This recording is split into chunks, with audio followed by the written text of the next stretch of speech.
Hello दोस्तों, स्वागत है हमारे नए ब्लॉग में। तो आज का टॉपिक है कि गांव में भाई पैसे कैसे अर्न करे जाए। मतलब सबसे ज़्यादा प्रॉब्लम होती है क्योंकि गांव की भाई कम पॉपुलेशन होती है और सीमित लोग रहते हैं। उनके पास भी थोड़े पैसे की प्रॉब्लम रहती है। जब उनके पास खुद पैसे नहीं है तो वो आपको पैसे कैसे अर्न करा सकते हैं, ये टॉपिक बहुत ज़्यादा लोगों के मन में रहता है और ये बात भी बहुत ज़्यादा लोगों के मन में रहती है। लेकिन ऐसा नहीं है, मतलब गाँव में भी लोगों के पास पैसे होते हैं। तो भाई मैं बताऊंगा कि आपको कैसे अर्न करने हैं भाई पैसे गांव में। देखो मेरे जो बैक साइड है भाई, ये भी गांव ही है। ये देखो गाइस। तो मैं यही बताना चाहूँगा कि आप कहीं भी पैसे अर्न कर सकते हैं, बस लोग होने चाहिए पैसे अर्न करने के लिए। तो मैं वही बिजनेस बताऊँगा आपको कि क्या करना चाहिए जिससे आप अच्छे पैसे अर्न कर सकें। तो सबसे पहला बिजनेस है भाई कपड़े के बिना तो लोग रह ही नहीं सकते, इसलिए मोर इम्पोर्टेंट बिजनेस क्लॉथ।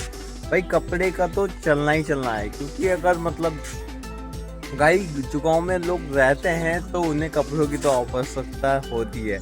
तो आप कपड़े का भी बिजनेस कर सकते हैं, काफ़ी प्रॉफिटेबल रहता है और मतलब इनकम भी काफ़ी अच्छी रहती है और कम ऑफर्ट भी लगते हैं। मतलब इतने ज़्यादा कॉस्टली कपड़े आपको नहीं रखने हैं, कम कॉस्टली के रखने हैं जिससे आप अच्छे से सेल कर सकें। और कपड़े में भाई आपको जैसे लेडीज आइटम रखना है, कुर्ती रखनी है, सूट रखने हैं। तो इनमें क्या होता है कि आप जो है मतलब लेडीजों को टारगेट कर सकते हैं, क्योंकि घर पे ही भाई आपको ज़्यादातर लेडीजें ही मिलेंगी। तो उनको आप अगर बेचोगे तो अच्छा खासा प्रॉफिट अर्न कर सकते हैं। तो शॉप की बात नहीं करूँगा क्योंकि शॉप एक जगह पे सीमित रहती है गाइस। तो शॉप पे आप इतने ज़्यादा पैसे अर्न नहीं कर पाएंगे, या फिर वो लोकेशन हो आपकी जहाँ पे बहुत ही ज़्यादा ट्रैफिक आता हो और बहुत ही ज़्यादा लोग आते जाते हों, तो वहाँ पे शॉप अच्छा काम करेगी। लेकिन गाँव में भाई ऐसा होता है कि छोटे छोटे गाँव होते हैं, तो वहाँ पे अगर आपको पैसे अर्न करने हैं तो भाई आपको एक कुछ लेना पड़ेगा वाहन, जैसे बाइक ले सकते हो या कुछ और भी ले सकते हो, साइकिल भी हो सकती है गाइस। तो है तो एक दूसरे लोकेशन पे आपको जाना पड़ेगा, तो वहाँ मतलब कपड़े आपको अपने आप सेल करने पड़ेंगे गाइस।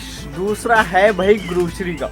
मतलब दूसरा जो बिजनेस है वो सेल्समैन का है। आपको सेल्समैन की तरह काम करना पड़ेगा। उसमें आपको एक बाइक लेनी है और उस पर भाई जो ग्रोसरी का सामान है, जो रोज़मर्रा की चीज़ें हैं वो मतलब रखनी है। और आपको जो गांव है मतलब उनमें छोटी छोटी दुकानें होती हैं गाइस, तो वो छोटी छोटी दुकानें आपको टारगेट करनी है। जब आप छोटी छोटी दुकानों को टारगेट करेंगे तो उस पर डेली आप जो सामान होंगे वो डेली मतलब वो बेचेंगे आप।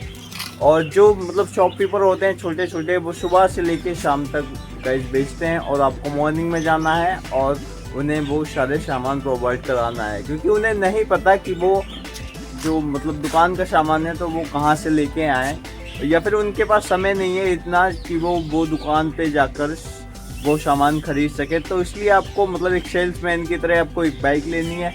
और जो ग्रोसरी का आइटम है, जो स्नैक्स वगैरह है और मतलब बाइक सब कुछ आ जाता है उसमें, तो किराने की दुकान में तो आपको वो आइटम रखना है और आपको सेल्स करना है। अब धीरे धीरे 7-8 गांव आपको टारगेट कर लेने हैं। अब वो आपको टारगेट हो जाएंगे तो मतलब थोड़ी मेहनत तो लगेगी गाइस, कोई भी काम हो तो मेहनत तो लगेगी उसमें। तो आपको वो गांव टारगेट कर लेने हैं और जब गांव टारगेट हो जाएंगे तो आप धीरे धीरे मतलब अच्छा खासा प्रॉफिट उसमें जनरेट कर पाओगे। क्योंकि भाई मैंने ऐसे बंदे देखे हैं जो दिन का 1K कमा लेते हैं, 1000 रुपये प्रॉफिट जनरेट कर लेते हैं भाई इसी काम से। और मतलब मॉर्निंग में ही वो करते हैं 12 से 1 बजे तक, उसके बाद भाई अपना और भी काम करते हैं।